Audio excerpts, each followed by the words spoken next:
সকালবেলা ঘুম থেকে উঠে এক চুটকিতে আমার বিছানা একদম গুছিয়ে পরিষ্কার করে নিয়েছি। আর বই খাতাগুলো আমার বিছানারই অংশ। তাই ওগুলোকে আমি বিছানা থেকে কখনোই সরাই না। যাই হোক, তারপর রেডি হয়ে একদম যোগা করতে চলে গেছি। অনেকদিন পর শুরু করছি, তাই এখন অল্প, অল্প করেই করছি। আর একটুতেই আমার প্রচণ্ড পরিমাণে কোমর দিয়ে, পিঠ দিয়ে ব্যথা করছে। তো ঠিক আছে, আমার মনে হয় এটা কন্টিনিউ করতে পারলে আশা করছি কিছু না কিছু একটা রেজাল্ট তো 30 ডেজে পাওয়াই যাবে। বাট হয়তো নেক্সট ডে আমার একটু মিস হয়ে যেতে পারে।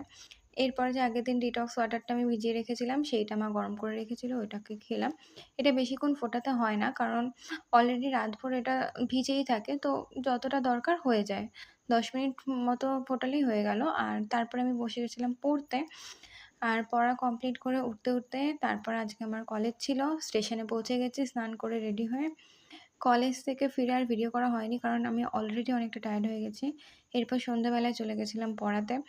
আর যে আমার স্টুডেন্ট সে এতটাই ছোট, তোমরা বুঝতেই পারছো হয়তো লেখা দেখে। ওকে আমি বলছি তাড়াতাড়ি লেখো, তাড়াতাড়ি লেখো, কিন্তু ও একদম স্লো, স্লো চলছে। যাই হোক, আজকে আমি খুবই টায়ার্ড ছিলাম।